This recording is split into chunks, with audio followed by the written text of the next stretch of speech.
आज चाहिँ मेरो रुने दिन, एकदम दुःखको दिन क्या। किन भन्नुहुन्छ भने दिदी र बहिनी भएर हामी बाबु लिएर निस्क्यौँ है। बाटोमा एकदमै बाबु चाहिँ रमाई खुसी हिँडिरहेको थियो क्या। उसलाई बाहिर लिएर जाँदाखेरि एकदमै धेरै रमाउँछ क्या, खुसी हुन्छ।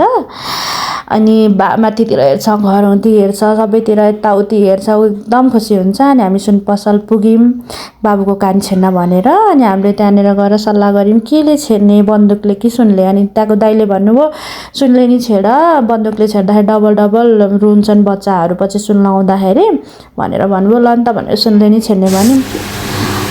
छेड्दाखेरि यति रोयो कि कान छेड्दाखेरि बाबु यति रोयो। मलाई त यस्तो लाग्यो, यति नरमाइलो लाग्यो, यति मेरो मन रोयो। म पनि धर रोइरहेको थिएँ कि मलाई मनै देखेँ कस्तो गिल्टी फिल भयो जस्तो भयो कि मैले बेकार ल्याएछु बाबुलाई कान छेड्नलाई। यस्तो मेरो आँखा अगाडि मेरो बच्चा यसरी रोइरहेको छ भनेपछि कस्तो हुन्छ आमालाई होइन। एउटा आमा त हो, आमाको मनै त हो। कति धेरै रोयो कि यति रुक्कै हुने गरी बिचरा। न उसले ऐया भन्न सक्छ, न आथा भन्न सक्छ। हामी ठुलो मान्छेले त अब मलाई यस्तो भयो उस्तो भयो भन्न सकिन्छ नि त, यहाँ दुःख यहाँ पोलो। ऊ त त्यस्तो भन्न सक्दैन।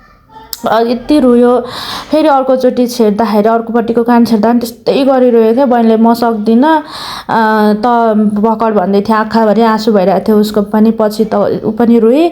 अनि म त नाइ भनेर भने यस्तो म रोइरहेको थिएँ, आँखाभरि आँसु तर चुहिरहेको थियो। अनि त्यहाँको दाइले पनि भन्दै हुन्थ्यो कि आमा हो पकड्न सक्दैनौ भनेर भन्दै हुनुहुन्थ्यो। अनि बहिनीलाई नै पकड तिमी भन्नुभयो।